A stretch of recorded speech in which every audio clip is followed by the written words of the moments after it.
Pak Rukun, selamat pagi. Waalaikumsalam warahmatullahi wabarakatuh. Selamat pagi juga, Bu. Maaf, saya mau mengganggu waktunya Bapak. Tidak apa-apa, Bu. Begini Pak Rukun, seperti yang sudah saya sampaikan kemarin ya, kalau hari ini saya mau mewawancarai Bapak terkait tentang pengambilan keputusan dengan mempertimbangkan nilai-nilai kebajikan sebagai seorang pemimpin. Kegiatan ini juga merupakan tugas dari guru penggerak, yakni demonstrasi kontekstual modul 3.1, Pak. Di sini saya ingin mengajukan beberapa pertanyaan ya, Pak. Iya, siap, Bu. Langsung mawon ya, Pak. Iya, Bu. Selama Bapak memimpin atau menjadi kepala sekolah, bagaimana cara Bapak dalam mengidentifikasi kasus-kasus yang terjadi di sekolah, seperti kasus dilema etika atau bujukan moral gitu, Pak? Tentang kasus yang ada di sekolah kami, yaitu di SDN 1 Sidoarjo, kami mengambil langkah-langkah.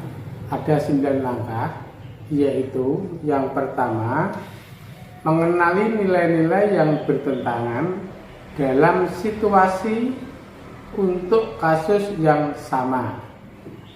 Yang kedua, kita menentukan siapa yang terlibat dalam situasi ini. Yang ketiga, kita mengumpulkan fakta-fakta yang relevan dengan situasi ini. Yang keempat, mengadakan pengujian kebenaran atau kesalahan, termasuk uji legal dan uji refleksi atau uji regulasi. Yang kelima, pengujian paradigma benar lawan benar. Yang keenam, melakukan prinsip revolusi. Yang ketujuh, investigasi opsi trilema. Yang kedelapan, membuat keputusan-keputusan.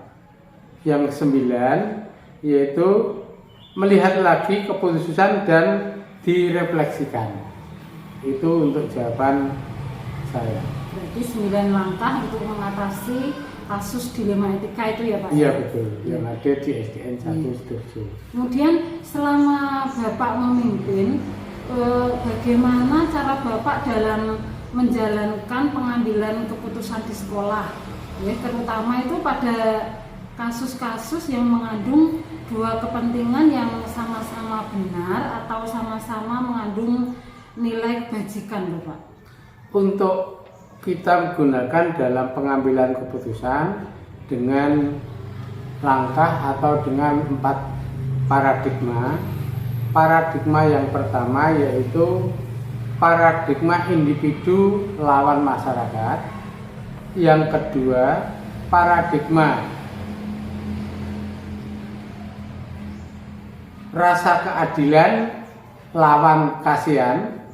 Yang ketiga, paradigma kebenaran lawan kesetiaan. Yang keempat, paradigma jangka pendek lawan jangka panjang. Berarti menggunakan 4 paradigma ya. Untuk selanjutnya, langkah-langkah atau prosedur seperti apa yang selama ini Bapak lakukan dalam pengambilan keputusan? Untuk mengambil keputusan, kita menentukan topiknya dulu.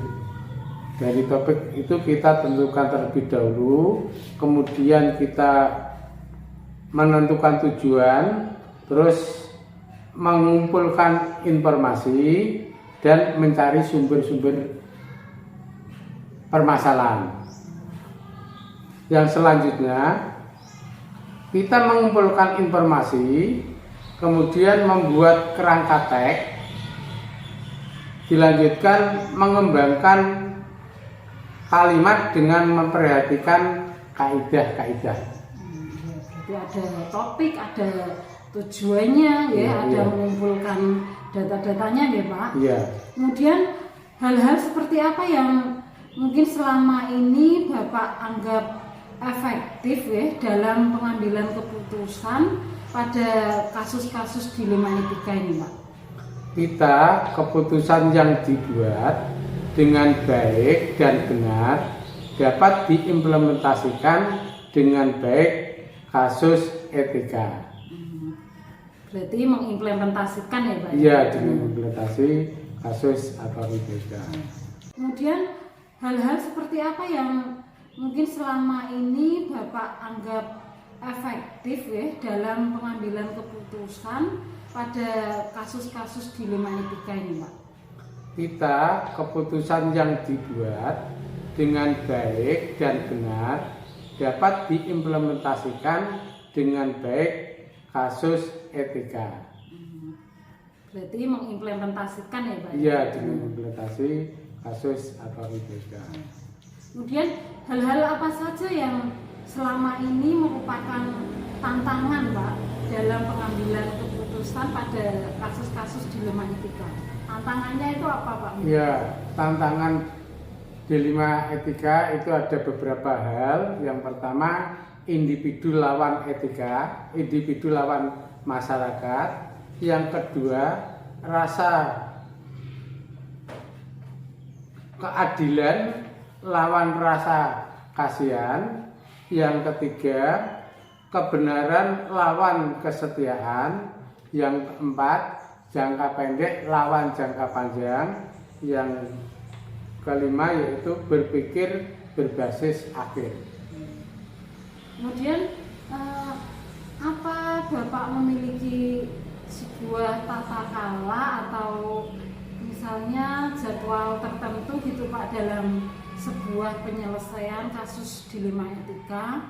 Kemudian apakah Bapak itu langsung menyelesaikan di tempat atau misalnya memiliki sebuah jadwal untuk menyelesaikannya? Misalnya pakai jadwal, bentuk atau prosedur seperti apa yang Bapak jalankan? Kita memiliki prosedur langsung dengan langkah untuk mendapatkan solusi. Prosedur terbaik dapat menghadapi dilema atau etika di tempat kerja. Berarti intinya langsung gitu ya Pak Ya, untuk mendapat solusinya itu ya Pak? Mendapat solusinya dengan langsung dengan prosedur yang kita programkan. Mungkin adakah seseorang atau faktor-faktor apa yang selama ini mempermudah atau membantu Bapak dalam pengambilan keputusan dalam kasus-kasus dilema etika itu Pak? Sebenarnya banyak sekali untuk faktor-faktor tentang kasus dilema atau etika. Yang pertama yaitu faktor agama, yang kedua faktor sosial, yang ketiga yaitu faktor ilmu pengetahuan dan teknologi, yang keempat legislasi, yang keempat keputusan yuridis, yang kelima keputusan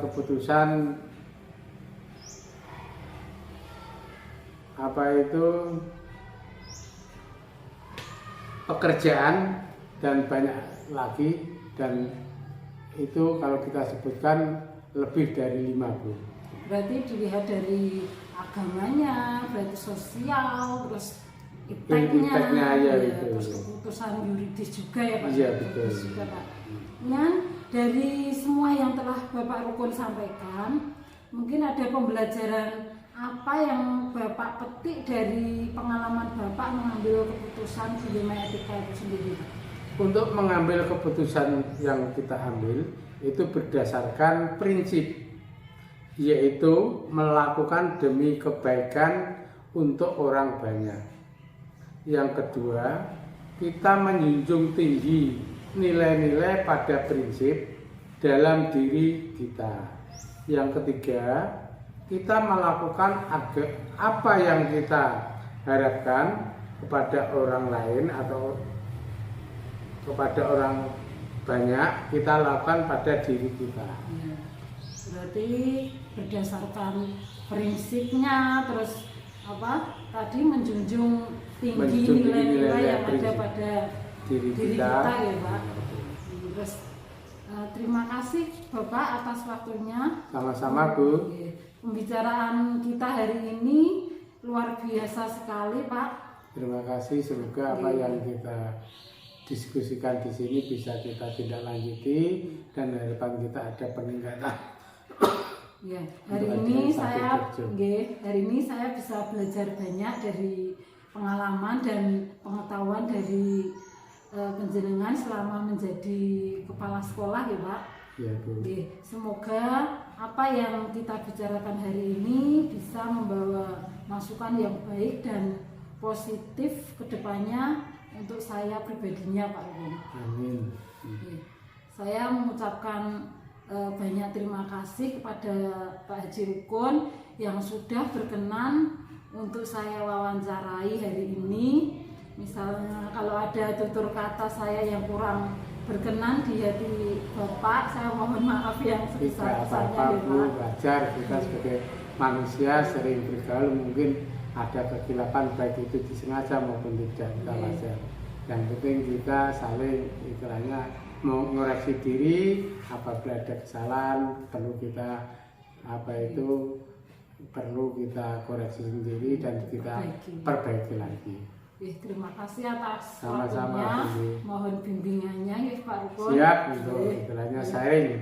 Sharing oleh Bapak. Terima kasih. Assalamualaikum warahmatullahi wabarakatuh. Waalaikumsalam warahmatullahi wabarakatuh.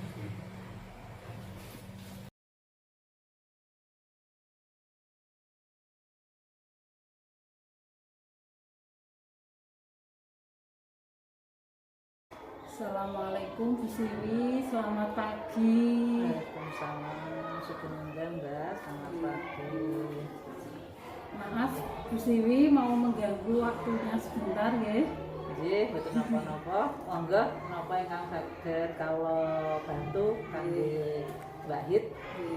Seperti yang sudah saya sampaikan kemarin ya Bu, kalau hari ini saya mau mewawancarai Bu Siwi terkait tentang pengambilan keputusan dengan mempertimbangkan nilai-nilai kebijakan seorang pemimpin. Ini juga merupakan tugas dari demonstrasi kontekstual guru penggerak modul 3.1. Di sini saya ingin mengajukan beberapa pertanyaan ya Bu. Yang nomor 1, selama Ibu memimpin atau menjadi kepala sekolah di sini, bagaimana cara Bu Siwi dalam mengidentifikasi kasus-kasus yang terjadi di sekolah ini Bu? Misalnya seperti kasus dilema etika atau bujukan moral. Betul Mbak, yang sewu ada beberapa cara kalau ya untuk mengidentifikasi kasus dilema etika atau bujukan moral. Di antaranya satu, ya, mengamati situasi yang terjadi. Ketika bekerja, kita harus selalu memperhatikan situasi yang terjadi di sekitar kita. Jika terdapat situasi yang dapat menimbulkan kontroversi atau perbedaan pendapat, maka situasi tersebut dapat menjadi indikasi bahwa ada potensi kasus dilema etika atau bujukan moral. Mengidentifikasi konflik nilai. Konflik nilai mereka adalah membedakan dalam nilai-nilai yang dipegang oleh individu atau kelompok. Ketika kita mengidentifikasi ada konflik nilai pada situasi yang terjadi, maka hal tersebut dapat menjadi indikasi kasus dilema etika atau bujukan moral. Melakukan refleksi introspeksi. Ya, refleksi introspeksi itu adalah proses memeriksa ketika kita merasa ragu atau tidak nyaman dengan situasi yang terjadi, maka hal tersebut dapat menjadi indikasi kasus dilema etika atau rujukan atau Kemudian menurut Ibu, selama Ibu memimpin menjadi kepala sekolah di sini, bagaimana cara Bu Siwi dalam menjalankan pengambilan keputusan di sekolah, terutama itu pada kasus-kasus yang mengandung dua kepentingan yang sama-sama benar atau sama-sama mengandung nilai kebajikan. Pengambilan keputusan pada suatu kasus dapat dilakukan dengan langkah-langkah, kumpulkan informasi dan data terkait kasus tersebut, terus menganalisis informasi dan data tersebut karena yang telah dikumpulkan dengan baik, itu dipertimbangkan faktor-faktor penting seperti hukum, etika, dan moralitas, identifikasi opsi atau alternatif solusi yang mungkin ditinjau dari setiap opsi dan ketentuan, kelebihan dan kekurangannya. Maka pilih solusi terbaik sesuai dengan faktor-faktor pertimbangan, implementasikan solusi tersebut, dan dipilih evaluasi hasil implementasi dan mengambil tindakan jika diperlukan. Namun, langkah-langkah di atas dapat berbeda tergantung pada kompleksitas dan jenis kasus yang dihadapi. Penting untuk pertimbangkan prinsip-prinsip etika moral dalam pengambilan keputusan untuk memastikan bahwa keputusan yang dibuat itu adil dan benar. Ya. Kemudian langkah-langkah atau prosedur seperti apa yang selama ini Ibu lakukan dalam pengambilan keputusan? Kalau biasanya pun langkah-langkah atau prosedur yang kita ambil adalah dalam pengambil keputusan sebagai berikut: tunggal, menganalisis masalah. Langkah pertama adalah melakukan analisis masalah atau situasi yang ada, termasuk mengidentifikasi unsur masalah dan nilai konsekuensi jika tidak mengambil rujukan monitor. Yang kedua adalah mengidentifikasi atau mencari solusinya dengan alternatif solusi dari masalah atau situasi tersebut. Saat itu juga untuk pertimbangan semua relevan atau tidak dengan masalah tersebut. Dan selanjutnya adalah mengevaluasi solusi tersebut, terus mengambil tindakan atau keputusan dan menindaklanjuti. Ya Bu. Kemudian hal-hal seperti apa yang selama ini Ibu anggap efektif dalam pengambilan keputusan pada kasus-kasus dilema etika? Hal yang kita ambil adalah dalam mengambil keputusan kasus dilema etika satu, dalam kasus pengambilan keputusan dengan dilema etika, hal efektif yang perlu dilakukan adalah dengan menyederhanakan pokok permasalahan dan membangun kebijakan. Berarti menyederhanakan gitu ya Bu. Kemudian hal-hal apa saja yang selama ini Bu Siwi merupakan tantangan dalam pengambilan keputusan pada kasus-kasus dilema etika? Tantangan pun dalam tantangan mengambil keputusan juga perspektif yang berbeda-beda dalam kasus dilema etika. Seringkali para pemangku kepentingan memiliki nilai dan perspektif yang berbeda-beda.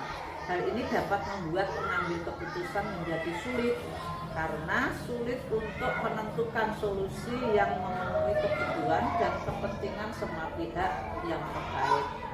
Konflik kepentingannya, kadang-kadang dalam kasus dilema etika, kepentingan individu atau organisasi dapat bertentangan satu sama lain.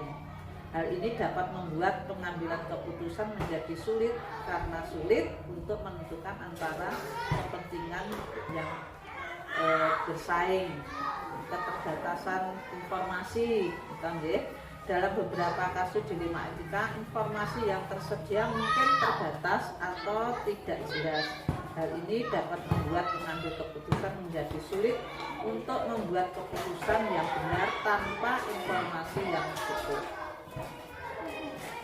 Kemudian, apakah ibu memiliki sebuah tata kala atau jadwal tertentu dalam sebuah penyelesaian kasus dilema etika ini ya? Apakah ibu itu langsung menyelesaikan di tempat atau memiliki sebuah jadwal untuk menyelesaikannya? Misalnya ya, bentuk atau prosedur seperti apa yang ibu jalankan? Karena kalau ada masalah, misalnya setelah membuat analisa dan menentukan akar permasalahannya, tentunya membuat skala prioritas ya, dan rentang waktu pengambilan tindakan dengan menyusun jadwal yang mungkin membutuhkan pihak terkait. Bila ada masalah berarti ada jadwalnya, rentang waktunya ditentukan untuk pembentukan silabus atau kisi-kisi rincian kegiatannya. Jadi ada rincian kegiatan, ada jadwalnya tertentu ya Bu ya. Kemudian adakah seseorang atau faktor-faktor apa saja yang selama ini mempermudah atau membantu ibu dalam pengambilan keputusan dalam kasus-kasus dilema etika ini? Tentunya ada ya faktor yang mempermudah dalam membantu memecahkan permasalahan. Yang pertama adalah dari segi internal, kemauan kuat dari diri dan keluarga. Kedua dari eksternal, yaitu atasan, teman, sejawat yang senior atau berpotensi, serta kolaborasi dengan stakeholder, tokoh dan lembaga yang kita anggap mampu memberi kontribusi positif pada pokok permasalahan yang kita hadapi. Berarti dari internalnya ada, eksternalnya juga ada ya Bu. Ya. Kemudian dari semua yang telah Ibu Siwi sampaikan, pembelajaran apa yang dapat Ibu petik dari pengalaman Ibu selama menjadi pemimpin itu mengambil keputusan dilema etika ini? Tentunya semuanya ada hikmahnya ya. Pembelajaran yang dapat kita dapatkan bahwa dalam pengambilan keputusan itu tidak boleh tergesa-gesa ya. Harus benar-benar terhitung dan terukur cermat tentang resiko yang harus dari hasil yang terdampak pada keputusan yang kita buat atau kebijakan-kebijakan yang kita buat. Ya, berarti tidak tergesa-gesa dalam pengambilan keputusan ya Bu ya, biar hasilnya baik untuk diri kita gitu ya. Luar biasa sekali Ibu, hari ini saya bisa belajar banyak dari pengalaman dan pengetahuan dari Bu Siwi selama menjadi kepala sekolah di SDN Klaten ini. Semoga apa yang kita bicarakan hari ini bisa membawa masukan yang baik dan positif bagi saya ya Bu, terutama saya juga ya, terutamanya SD Klaten ini ya juga lebih baik dalam menghadapi situasi. Ya. Terima kasih ya Bu Siwi ya atas waktunya. Semoga sukses ya, amin. Ya. Saya mengucapkan terima kasih banyak kepada Bu Siwi yang sudah berkenan untuk saya wawancarai untuk hari ini. Sama-sama. Terima kasih Bu Sri.